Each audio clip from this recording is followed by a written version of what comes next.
Kena lebih baik jadi versi kita yang lebih baik. Kali ini kita akan membahas tentang 10 kebiasaan buruk yang menghancurkan rasa percaya diri.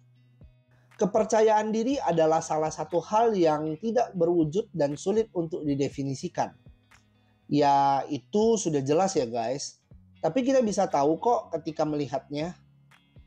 Itu bisa dianggap sebagai perasaan percaya dalam kemampuan, kualitas, dan penilaian seseorang terhadap dirinya sendiri.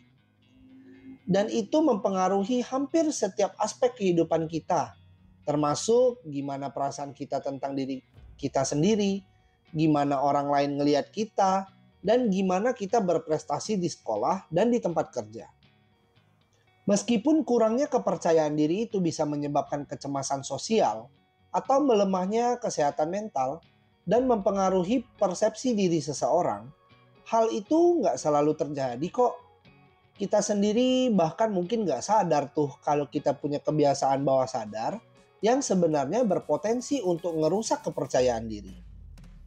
Apalagi di zaman sekarang, di mana bagi sebagian orang malah ngalamin krisis kepercayaan diri. Miris banget nggak sih guys? Nah, kita akan ulas beberapa kebiasaan dan perilaku apakah itu, sehingga kita bisa mencegah atau malahan sebaliknya bisa membangun kebiasaan yang lebih sehat untuk menumbuhkan rasa percaya diri kita cuy. Pertama, mengabaikan penampilan. Kita tentu tahu pasti dan paham dong soal pentingnya menjaga kebersihan, kesehatan, dan penampilan. Dan salah satu hal yang paling harus diperhatikan adalah ketika kita mengabaikan penampilan.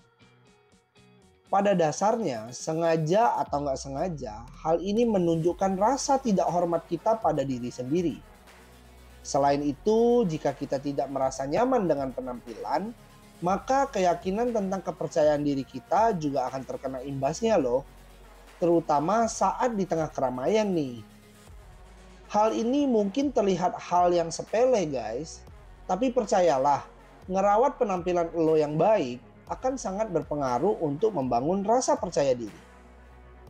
Kedua, terobsesi dengan kekurangan kecil.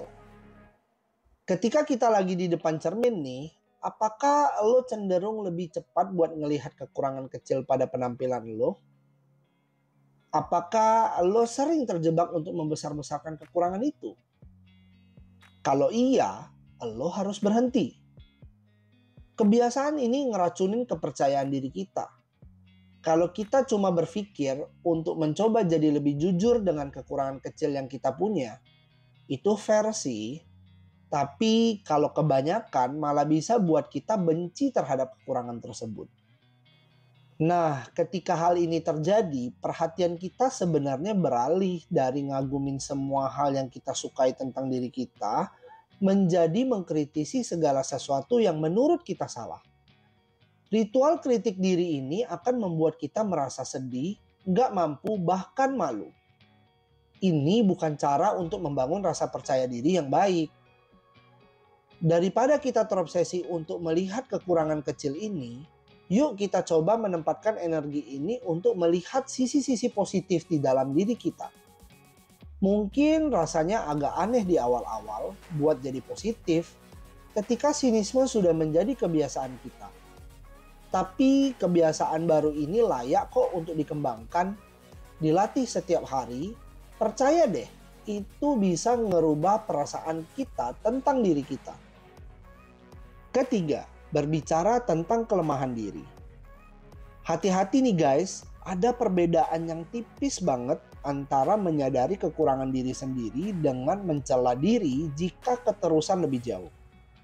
Menyadari kekurangan diri itu bagus buat nunjukin kalau kita manusia normal yang sadar akan kekurangan. Ya ini oke sih untuk kita yang gak terlalu serius tanggepinnya. Tapi itu akan jadi masalah besar kalau kita terlalu serius. Dalam beberapa kasus sampai bisa buat kita jadi insecure. Selain itu, jika kita terus membicarakan tentang kekurangan diri sendiri, orang lain juga akan bosan dengerinnya. Bahkan sebaliknya, malah bisa balik berpikir kalau ternyata kita tidak sebaik yang mereka pikirkan. Lain ceritanya kalau lo harus ngebahas tentang kekurangan diri dalam konteks tertentu nih. Misalnya waktu kita lagi interview kerja, lo harus bisa membingkainya dalam konteks yang positif. Itu menunjukkan keinginan lo untuk bertumbuh dengan menyadari kekurangan diri sendiri, sadar dan mau berubah jadi versi diri yang lebih baik. Keempat, terlalu memuji orang lain. Ketika lo terlalu memuji orang lain, pada dasarnya lo lagi ngasih tahu nih betapa jauh lebih baik mereka daripada kita. Ya penting sih memang untuk bisa memuji orang lain, tapi kalau melakukannya terlalu banyak dan membuat diri sendiri menjadi kecil, lambat laun lo malah bisa mempercayai narasi itu. Luangkan juga waktu untuk menghargai bakat kita sendiri. Ingat nih kalau setiap orang punya kelebihan dan kelemahan masing-masing. Kenyataannya kalau semua orang sama, ya nggak ada satupun yang akan nonjol kalau lagi rame-rame. Masing-masing dari kita memiliki sesuatu yang istimewa. Dan itu membuat kita menjadi unik. Jadi jangan lupakan tentang sifat positif yang lo punya.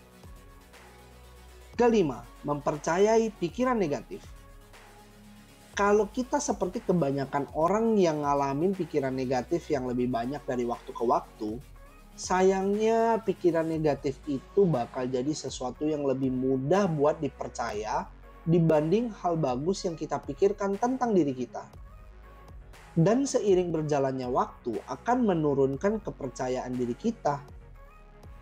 Solusi lain nih, afirmasi positif juga bisa mencegah diri kita untuk menerima pikiran negatif terlalu serius.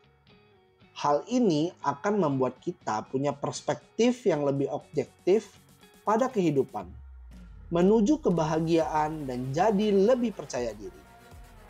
Keenam, permintaan maaf yang berlebihan. Ini bakal pro kontra sih, tapi tetap bakalan kita bahas kok. Meskipun permintaan maaf menjadi budaya kita sejak dulu, sikap yang terlalu sopan atau meminta maaf sepanjang waktu itu bisa ngerusak kepercayaan diri. Permintaan maaf yang berlebihan menunjukkan lo nggak memiliki keyakinan tentang keputusan yang diambil. Lo juga nggak perlu minta maaf untuk hal-hal yang bukan menjadi kesalahan lo. Lebih jauh lagi, maka lo akan cenderung menyalahkan diri sendiri. Permintaan maaf harus diberikan sebagaimana mestinya. Kalau enggak, maka akan kehilangan makna dari permintaan maaf itu sendiri.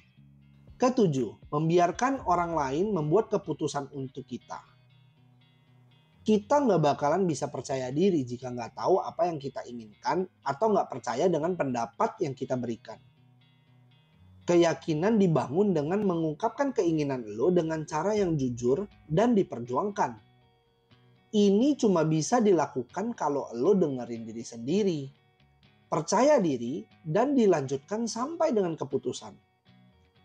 Saat seseorang memberitahu apa yang harus terjadi pada lo, maka kepercayaan diri lo pasti akan menderita untuk menerima itu.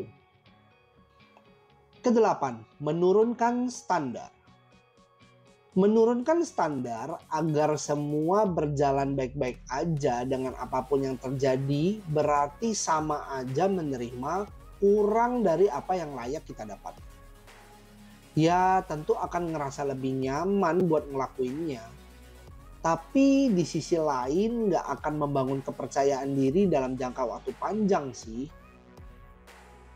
Kita mungkin nggak selalu punya nilai prinsip yang sama dan itu nggak masalah. Tetapi kalau lo memang punya standar, bertahanlah. Itu akan membuat lo lebih bahagia dan pastinya lebih percaya diri. 9. Mempertahankan hubungan yang toksik. Hubungan yang lo punya itu memainkan peranan penting lo buat ngejaga kepercayaan diri. Karena cara berpikir lo akan sangat ditentukan oleh orang-orang di sekitar. Jika orang di sekitar lo selalu mengkritik atau meremehkan, tentu kepercayaan diri lo akan berkurang. Pertimbangkan untuk mundur selangkah demi kebaikan bagi kedua belah pihak. Terutama jika hubungan itu sudah sampai mempengaruhi kepercayaan diri lo. Ke-10, membandingkan diri dengan orang lain.